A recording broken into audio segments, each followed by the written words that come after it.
mencerti, bukan yang tu. Sebab tu kami masa belajar di pondok dulu sering beringatkan sangat.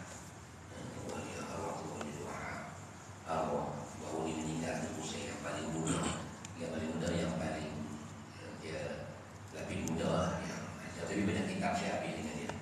Atau arwah tu wali Abu Bakar. Sempat dia alhamdulillah dengar dia meninggal. Saya sempat pergi, sempat mandikan dia, mengapankan dia, cuma mengimamkan anak dia lah. Sering diingatkan benda tu. Saya pun tambah arwah Tengku Haji Abu Bakar ni, saya pun ingat mengaji so dia fikir nak kerja gaji memang tu jadi tok imam dah lah. Dia pesan itu ya pesan jadi tok imam dah.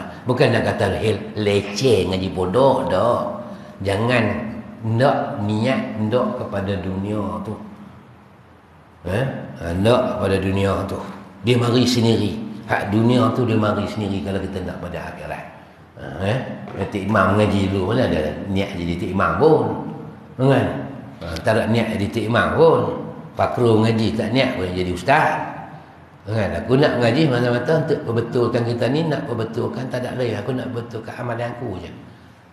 Nak betulkan amalan untuk di akhir sebab nanti nak dapat ad-dunya mazratul akhirah itu. Kan? Dunia sebagai jambatan laluan untuk pergi akhirat nanti. Yang tu yang kita nak. Kita menuntut pun kerana yang menyentuh. Dia kata sini, bahawasanya segala ayat Al-Quran dan segala hadis Nabi sallallahu alaihi wasallam dan segala perkataan ulama dan sahabat Nabi sallallahu alaihi wasallam, apakah dalam Al-Quran sebut, apa yang hadis sebut, apa yang katakan oleh para ulama dan juga para sahabat, dia berkata apa? Ilmu dan kelebihan orang yang menuntut ilmu dan kelebihan orang yang mengajar ilmu itu sungguhnya tak lain dan tak bukan. Ayat kita lah. Orang yang menuntut ilmu dan orang yang mengajar ilmu tak lain dan tak bukan. Sungguhnya murad dengan sekaliannya itu, iaitu ilmu yang memberi manfaat pada agama dan memberi manfaat di dalam akhirat. Murad ni kehendak dia, tak ada lain dan tak ada bukan. Kita mengaji ni dan hak guru hak mengajar ni tak ada lain dan tak ada tak lain dan tak bukan. Murad ni tujuannya, benda yang kita mengaji ni adalah untuk kita duduk atas muka bumi mengikut garis panduan yang diatur oleh agama. Itu je. Kan? Kita nak buat ibadat kita bagi betul. Kita nak bergaul dengan orang bagi betul. Kita nak apa lagi? Kita nak kerja cari nafkah bagi betul. Bermanfaat kepada sekalian itu ialah ilmu yang bermanfaat pada agama. Pada agama ni untuk kita hidup atas muka bumi berdasar kepada aturan agama. Maknanya agama itu memberi manfaat kepada diri kita. Tak mau yang kita belajar nanti, belajar kita berpandu kepada apa yang kita belajar.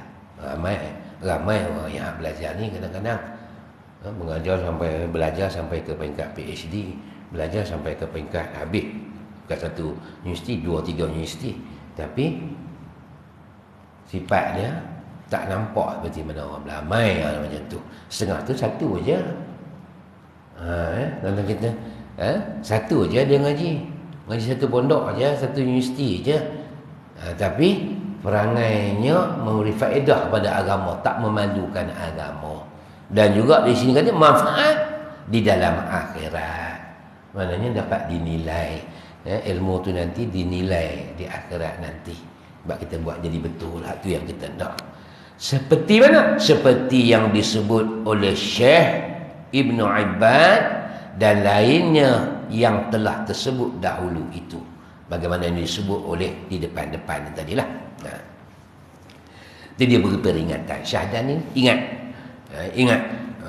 Kita buat satu ilmu ni kena bukan untuk dunia tapi untuk akhirat. Dalam Quran pun ada sebut, dalam hadis pun sebut, ulama pun sebut, para sahabat pun sebut. Dan kata lagi, yang kita mengaji ilmu ni, orang yang belajar, orang yang mengajar ini, biarlah dia ikut garis panduan dalam agama untuk mengatur hidup dia di atas muka bumi, agar nanti dengan ilmu tersebut, dengan amalan dia buat, dapat nilai di hari akhirat. Hak tu yang kita tak ada beri peringatan awal-awal pada kita dalam bab menuntut ilmu. Dan lagi dia sebut, dan ilmu yang memberi manfaat itu ialah seperti yang disebut oleh Sayyidi Abdullah Haddad dahulu. Ilmu manfaat tu yang disebut sebelum ni ilmu apa? Ilmu fiqh, ilmu disebut ilmu hakikat. Kan? Ilmu hakikat dengan apa? Ilmu hakikat tu ilmu tarikat. Ilmu tarikat tu apa? Ilmu tasawuf, ilmu tauhid, ilmu syariah. Hak tiga tu yang disebut oleh Sayyid Abdullah Haddad. Sebelum ni disebut, kita baca di depan tu, iaitu ilmu yang sebut dalam Ihya Ulumuddin, dan ilmu yang sebut di dalam Arba'in fi Usuluddin, dan ilmu yang tersebut dalam Minhajul Abidin, dan ilmu yang tersebut dalam Bidayatul Hidayah, dan ilmu yang tersebut dalam Mukhtasar Ihya yang hamba terjemahkan di dalam kitab ini, dan ilmu yang tersebut dalam kitab Hidayatus Salikin yang hamba terjemahkan dalam kitab Bidayatul Hidayah, dan lain-lainnya. Semua yang disebut dalam kitab besar-besar, kitab Arba'in fi Usuluddin, dalam Minhajul Abidin, dalam Bidayatul Hidayah, dalam Mukhtasar Ihya, semuanya musannif pengarang kitab ini, Abdul Samad Falambani ini, dia ambil, dia buah dalam kitab dia. Dia kata ilmu yang memberi manfaat ni ilmu yang kita baca di depan, yang sebulan sebelum raya hari itulah, sebelum puasa hari itulah. Kalau tuan-tuan masih ingat yang kita baca apa itu ilmu hakikat, ilmu tarikat, kan? Yang kita baca, yang saya kata ilmu tarikat ni ilmu hakikat. Okey? Itulah ilmu tauhid, ilmu syariat, dan ilmu tasawuf. Yang tiga-tiga tu, hak tu yang memberi manfaat kepada kita. Cuma diperhalusi lah, diperhalusi lagi bagi kita orang awam ini. Taklah nak kena belajar mendalam, kalau kata mendalam pakai tak lepas semua ni, termasuk dengan saya sekali. Contohnya ilmu syariat. Kan tuan-tuan tahu dah bab hudud, tahu dah bab kisah. Tak ngaji ustaz, awak tak lepas dosa. Jenuh lah macam tu. Tanya bab haji, nak ngaji macam haji pun tak pergi lagi. Fakrul pergi haji ke? Gila kan? Haji Fakrul pergilah. Haji panggil pun Haji Fakrul kan. Tak apa, saya tanya sebab dia walid saya, tanya pergilah. Kan? Hak yang tak nak haji, orang tu ustaz tak mengaji tak lepas. Sebab dah dalam kitab terutama dalam kitab Minhajul Abidin ke, dalam kitab ni nanti di depan dia ada sebut, ya, saya tak kemungkinan ada sebut, tapi dalam kitab Minhajul Abidin dia sebut kalau bab fiqh ni yang saya sebut dulu, kita yang dikatakan wajib kita belajar ilmu yang kita, bagi orang awam, ilmu yang kita amalkan. Ilmu syariat. Mula tu kena alim betul. Kena alim lah. Bukan kadang-kadang gitunya. Apa yang kita amalkan, taharah dah tentulah. Mana ngajilah bab taharah. Kan? Bab taharah tu kena ngajilah. Apa tu taharah ustaz? Ngajilah. Kan? Bab air, bab wudu, bab najis, bab angkat hadap besar. Kan? Itu bab taharah. Lepas tu bab solat, bab solat. Lepas tu bab puasa, bab puasa ni taklah teruk sangat kan. Setengah-setengah masjid tu dia mari waktu bulan puasa, nak mari sambut puasa, dia panggil seorang ustaz macam Ustaz Fakrul, dia panggil buat kuliah duha khusus bicara bab puasa 3 jam. Macam saya di kampung saya dulu hari itu, bila nak mari korban aja, dia panggil Ustaz Yusran. Buat Masjid Kota Panjang 3 jam, Masjid Sungai Bayu 3 jam, Masjid Selama 3 jam. Mana orang masjid dekat mari. Buat korban aja. Kan? Buat korban jangan buat main tuan-tuan. Kan? Kena korban sikit, kau ada korban nazar. Korban nazar pula macam mana pula dah. Nak bagi macam biasa kau tak boleh. Korban nazar tak boleh bagi macam biasa. Kan? Nanti ilmu lah, kasih lagi dosa. Tak sah nazar orang. Kita orang masjid pandai-pandai je, pergi bagi je. Nazar kita buat masak. Mana boleh? Nazar semua kena bagi kepada fakir miskin sahaja. Korban biasa boleh lah. Sikit bagi pada miskin, nak lain tu nak bagi pada adik-beradik, kat kawan, kat jiran boleh. Kalau nazar tak boleh langsung. Daging semua tu atas nama fakir miskin. Itu kita ni fakir miskin ya. Kita tak masuk. Jawab Haji Fakru lagi tak masuk. Lagi tak masuk, tak miskin. Fakir nak kata fakir dak lah, miskin. Fakir lagi dak, miskin pun dak. Kita tak masuk. Kan kita tak ada ambil. Kena cari betul-betul. Itu kena ada ilmu lah benda-benda yang macam tu. Bab. Begitu juga bab akidah. Bab akidah. Tahu sifat Tuhan. Semua kata kena tahu sifat khamsin, sifat 50 bagi Tuhan tu. Dalil nak kena hafal. Tak perlu hafal dalil lah. Jenuh nak hafal dalil Al-Quran. Yang tahu qul huwallahu ahad. Kan? Allah ada. Dalil qul huwallahu ahad. Wujud. Tidak. Dalil qul huwallahu ahad. Dia qul huwallahu ahad dia. Kan? Kita penting kita tahu. Allah ada, mana Allah? Tu ada matahari. Allah Maha Kuasa. Tu Tuhan boleh buat dunia. Ni dunia kita Tuhan Maha Kuasa. Tuhan Maha mendengar, ya. Apa yang terlintas di hati kita pun Allah tahu. Itu Maha mendengar. Tu dah mencukupi dah. Setengah ada ustaz-ustaz mari. Itu yang kata kitab tasawuf ni dia tak memberati pada diri kita. Ni kita bicara dalam kitab tasawuf. Tapi kalau kita mendalami lagi, ikut ustaz-ustaz, alhamdulillah. Tapi siapa yang kena mendalami betul-betul? Itulah kita ada setiap negeri kita ada ahli majlis fatwa. Ahli majlis fatwa di situ ada pakar fiqh, pakar tauhid, pakar tasawuf, pakar tafsir, pakar hadis dan sebagainya lah di situ. Tapi bukan kata itu panci ustaz, kami tak perlu ngaji banyak. Tak, bukan itu maksud saya. Nak ceritanya Islam tak memberati kita sampai nak tahu semua, tapi kita kena tahu apa yang kita nak buat. Itu yang penting. Ilmu memberi manfaat. Tapi kalau kita mendalami betul-betul, alhamdulillah boleh bentuk diri kita dan sebagainya. Tak tengok lagi. Dan demikian lagi segala kitab ilmu tasawuf. Dia kata apa lagi? Yang kata ilmu nafaat ni. Dan demikian lagi, dan ada lagi lah. Segala ni ilmu ni ada dibicara dalam ilmu tasawuf. Semuanya itu iaitu ilmu yang memberi manfaat. Sebab kita ngaji kitab khusus kepada ilmu tasawuf.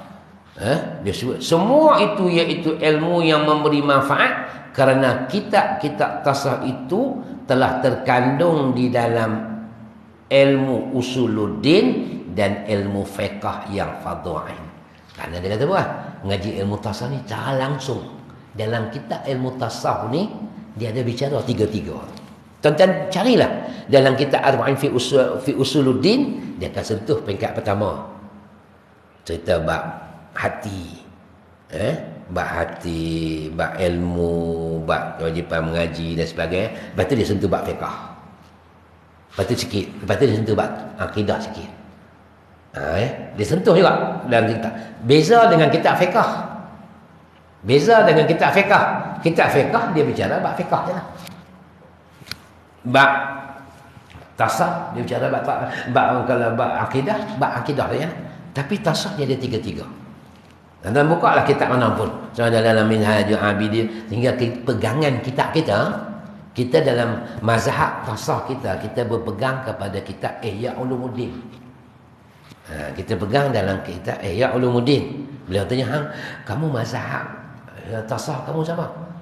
Saya mazhab saya pegangan kami ialah ahli sunnah wal jamaah dalam ilmu tasawuf bermazhab Imam Ghazali. Apa dah kitab kan? Kitab Ihya Ulumuddin. Dalam kitab Ihya Ulumuddin pun macam tu. Dia awal tu dia bicara bab tasawuf, yang keduanya dia bicara bab akidah, lepas tu dia bicara bab fiqh. Tapi tak selengkapnya lah. Tak selengkapnya macam mana khusus dalam bab kitab fiqh dengan kitab akidah. Tapi dalam ilmu tasawuf dia kata, kita mengaji ni, contoh yang dalam kitab ni nanti, contoh dalam kitab ni nanti kita pergi ke depan nanti, dia kata babu awwalu fi i'tiqad, dia ada. Dalam kitab ni kitab tasawuf ada. Nanti kita pergi ke depan lagi, babu sani fi asraril taharah. Dia bicara bab bersuci. Dia bicara bab bersuci. Kita pergi babu salis fi asraris solat. Dia bicara bab sembahyang. Dia bicara bab sembahyang. Sampai kepada babu arba'in fi asraris zakah. Babu khamis fi asraris siyam. Dia bicara semua. Ada dalam kitab tasawuf.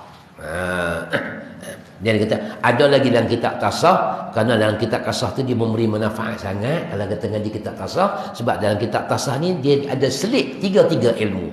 Ilmu fiqh pun ada, ilmu tasawuf pun ada, ilmu akidah pun ada di situ.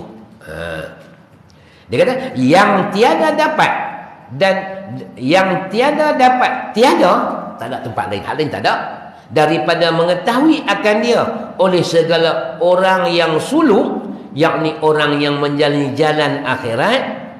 Orang suluk ni siapa? Kita lah. Orang suluk ni kita lah. Orang yang kita ni nak cari, dia tak kata ahli suluk ni kena pergi duduk tempat suluk. Itu fahaman cara harfiah. Cara harfiah boleh lah. Kamu nak bersuluk, kamu pergi di satu tempat, dia duduk di atas, orang panggil bilik ke, duduk di atas kat bumbung tu ke, duduk seorang-seorang situ, suluk seorang-seorang, zikir situ. Okey, yang nama suluk ni orang ni nak menjalani pada jalan akhirat. Yang menyampaikan segala syurga dan menyampaikan kepada makrifat akan Allah Ta'ala dengan mengetahui perkara-perkara yang membawa takut akan Allah Ta'ala. Sebab dia kata apa? Tak ada tempat lain dah kamu nak cari, melainkan kamu mengajilah kitab tasawuf. Sebab kitab tasawuf ni ada tiga-tiga, dan nanti dia akan menjadi jalan kepada kita semua. Kalau kita ngaji kitab tasawuf ni, dia akan jadi jalan kepada orang yang nak mencari kepada kebenaran untuk dapat kiraan kebaikan di hari akhirat nanti, untuk dapat syurga. Sebab kita ngaji ni dapat buat amalan dikira di akhirat, lepas tu dapat syurga. Dengan mengaji yang ni nanti akan makrifat, mengenal dekat lagi kita dengan Allah Ta'ala, dan cara langsungnya kita akan jadi takut kepada Allah Subhanahu. Sebab dia merangkumi tiga-tiga sekali dalam kitab. Dia nak sebut, dia nak sebut kata mengaji kitab tasawuf ni macam tu akan dapat dalam diri kita. Ini bentuk jiwa, lepas tu dia bentuk tentang kepercayaan, dia bentuk kepada tingkah, dia bentuk kepada perbuatan ketaatan kepada Allah Subhanahu Wa Taala daripada kitab tasawuf ni sendiri. Bila kita mengaji, kata manfaat kepada ilmu tasawuf ni sendiri. Dan dari kerana ilah berkata Imam Malik radhiyallahu anhu, kata Imam Malik, dia kata apa? Wa man tasawwafa wa lam yatafaqqah faqad tazandak, wa man tafaqqah wa lam tasawwaf faqad tafassaqa, wa man jama'a bainahuma faqad tahaqqaq. Panjang ya. Kita berhenti sini dululah. Kita berhenti sini dulu. Artinya barang siapa menuju ilmu tasawuf dan tiada mengetahui ilmu fiqh pada fardu ain itu, maka bahasa jadi zindik, wallahu a'lam. Ini kita sambung kepada bulan depan, insya-Allah. Dan kuat sikit dapat memberi pemahaman kepada kita kelebihan orang yang menuntut ilmu ini, musannaf daripada Sayyidina Umar katakan orang yang menuntut ilmu ni dia nak meninggal mudah, amalan diterima. Dan dalam Al-Quran banyak menceritakan kelebihan-kelebihan untuk ilmu, kerana menuntut ilmu ini akan memberi manfaat kepada agama dan juga manfaat pada hari akhirat. Dan disebut lagi benda-benda ni disebut dalam kitab-kitab besar, dan disebut lagi kalau mengaji ilmu tasawuf ni, kitab tasawuf ni dia akan sebut tiga-tiga sekali. Yang tiga-tiga sekarang ni akan menjadi jalan kepada kita untuk menuju akhirat, untuk dapatkan syurga dan untuk mendekatkan diri kita lagi dengan Allah, ma'rifah kepada Allah Subhanahu wa taala. Dan bulan depan dia cerita pula orang yang ngaji ni, ngaji tasawuf macam mana, orang ngaji fiqh ni macam mana, orang yang akidah sahaja bagaimana. Itu disebut oleh Imam Malik, insya-Allah. Wallahu a'lam. Apa lagi? Okey, kita teruskan. Minta maaf. Jam saya lah silap. Kita teruskan. Kita teruskan itu kata-kata Imam Malik. Barang siapa menuntut ilmu tasawuf, wa man tasawwafa wa lam yatafaqqah faqat tazandak. Barang siapa menuntut ilmu tasawuf, dia ngaji ilmu tasawuf dan tiada mengetahui ilmu fiqh. Warah tak kira. Ilmu tasawuf ni berbentuk jiwa, tingkah laku. Kalau ilmu tasawuf ni berbentuk hati, maka dia jadi orang yang wara, jadi orang yang tawadhu', merana, orang yang rendah diri, orang tawadhu', orang yang zuhud. Dia kata, tapi tak mengajar, tiada mengetahui ilmu fiqh dan yang fardu'ain. Yang fardu'ain itu, maka bahawasanya jadi zindik. Zindik ni apa? Zindik ni iman yang terpesong. Sebab apa? Dia segi lain, tapi dari segi amalannya ikut dan. Dari segi amalan sembahyang ikut dan dia. Dia ikut orang. Jadi tabiat, mengikut orang. Ada kan? Dia tak mengaji, tapi dari segi hatinya kita mesti akan, saya nak sebut nanti nak buat contoh. Tuan-tuan kata, saya kata pula kepada orang, ada setengah kita tengok kawan-kawan kita, orang tu dari segi pakai sorbannya, pakai jubahnya, mungkin kata nampak orang tapi sembahyang angkat takbir mula pun salah lah. Allahu Akbar. Tak tangan pula kontak sini, dia tak dia dekat bawah dia. Kan? Tak di sini. Sebab ikut orang, ngaji tak ada. Kan? Baca Fatihah pula. Baca Fatihah pula ikut style. Dia pun balik pada India. Buat style India pula. Ada hak setengah, hak geng. Tapi orang ikram ke orang. Ni nak cerita, nak bagi contoh. Nak bagi contohnya. Dari segi hormat alhamdulillah, tapi segi ibadat tak ada. Dia mula ikut orang dah. Jangan main tuan-tuan. Kalau kita nak cerita bab takbir saja tuan-tuan, ada 14 kesalahan dalam bab takbir. Tu kena mengaji lah. Saya ingat Baba Lo Tepi pun ada ngajar dalam bab tu. Kita tengok dalam video, dalam rakaman. Baba Lo Tepi ada sentuh. Sentuh bab kalam Allahu Akbar sahaja. Allahu Akbar tak boleh. Allahu Akbar tak boleh. Tengok kan? Lagi Allah 14, banyak 14 lah. Macam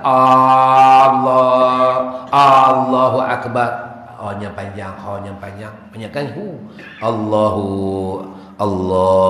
ini Allahu akbar. Allahu akbar. Dia buat ada sabdu pula dekat kan. Allahu akbar, akbar. Ada pula qalqalah, macam-macam. Benda 14. Maka dia jadi terpesong. Zindik ni ialah iman yang terpesong. Dari segi lain, tapi segi amalan tak betul.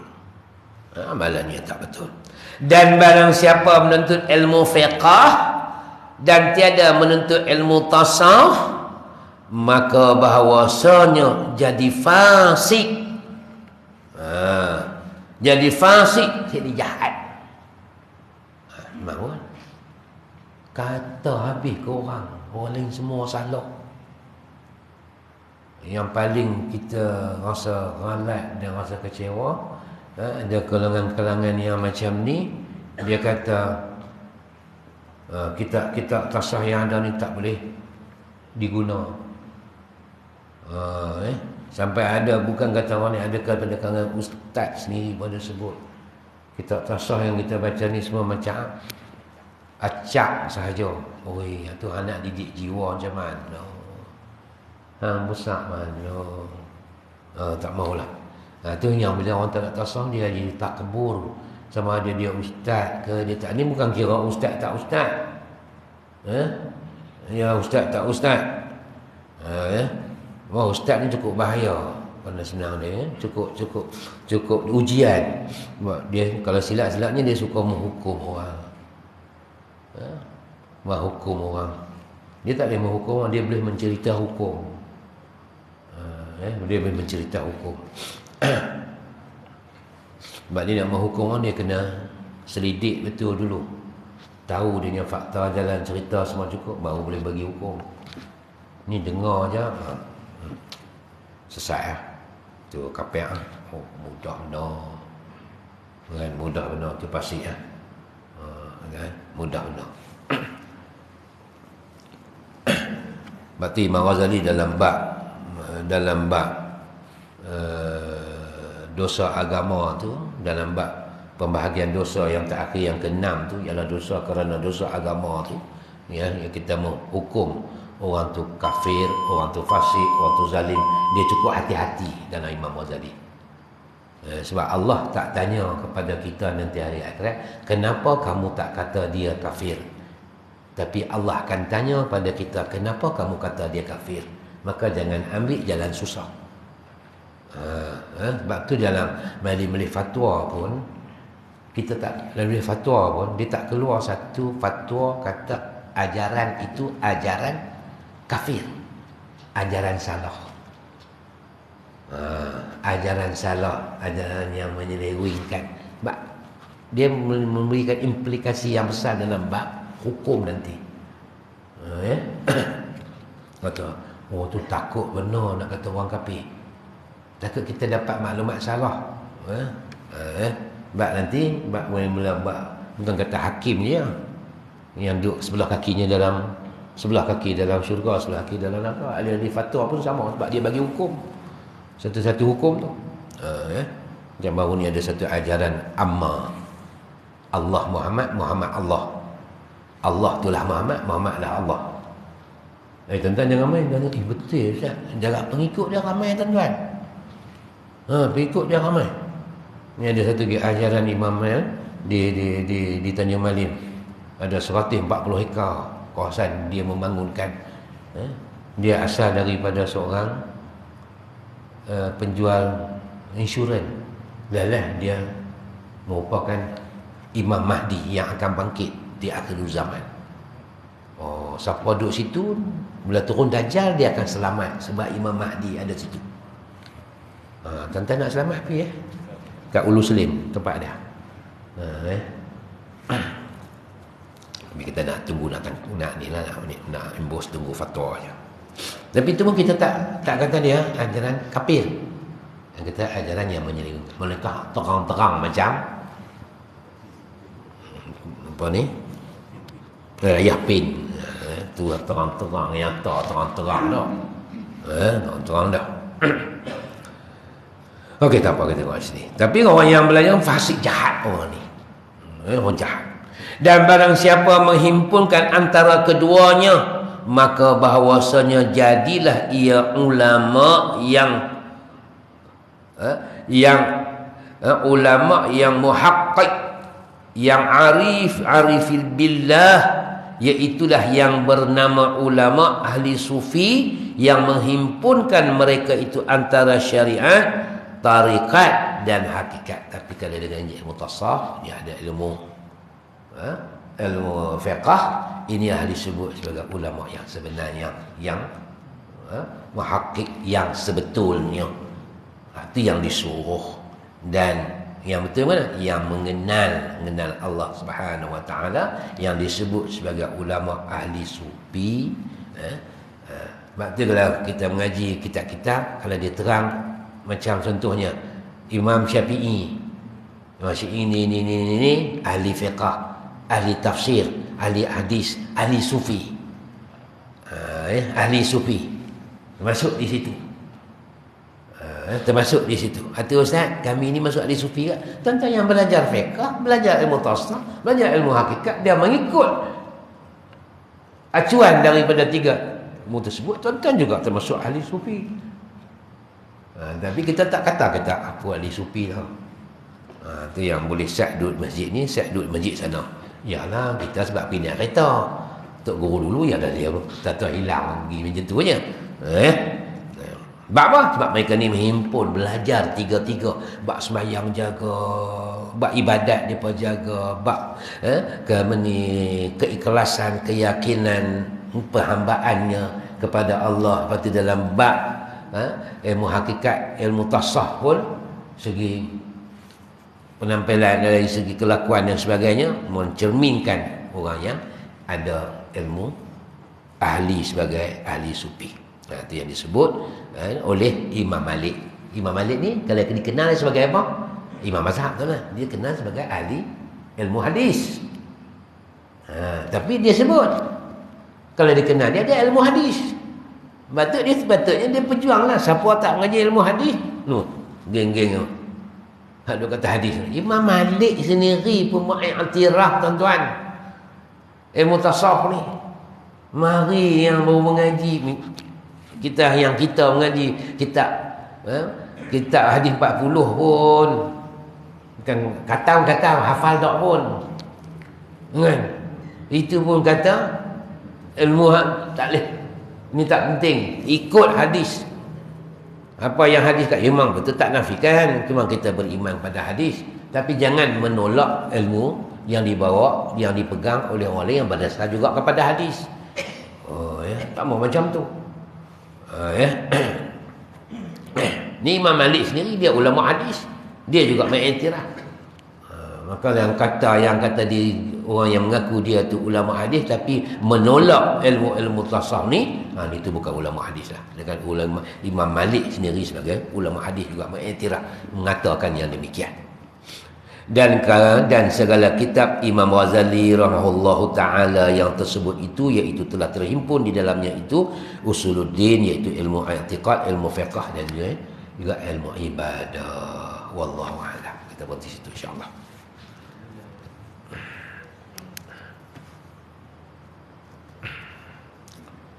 Bismillahirrahmanirrahim. Alhamdulillahil alamin wassalatu wassalamu wa ala alihi washabihi ajmain. Allahumma ahyina bil iman wa amisna bil iman wa arshurna bil iman wa adkhil jannata minal iman bi rahmatika ya arhamar rahimin. Wa sallallahu alaihi wasallam Muhammadin wa ala alihi washabihi wasallam.